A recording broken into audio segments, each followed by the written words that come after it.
मोहन लोंढे, लालबाग, परळ, काळा चौकी या विभागातून आम्ही अष्टविनायक यात्रेसाठी आज निघालेलो आहोत आणि आम्ही रांजणगाव या ठिकाणी आर्या चुलांगण या ठिकाणी आम्ही दुपारच्या जेवणासाठी थांबलो आहोत।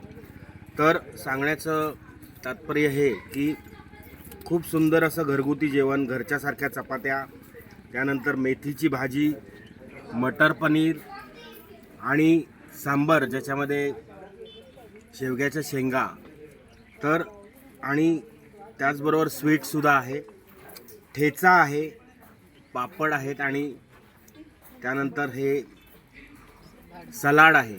तर इतकं उत्कृष्ट जेवण आणि अगदी वाजवी किमतीमध्ये आणि घरच्यासारखं स्वाद असलेलं हे आम्हाला इथे जेवण्याचा आनंद मिळाला।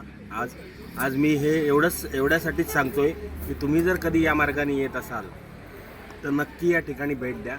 खूप चांगलं जेवण आणि घरगुती जेवण आहे। एवढंच सांगण्यासाठी मी तुम्हाला आज हा व्हिडिओ केला आहे। धन्यवाद, थँक्यू।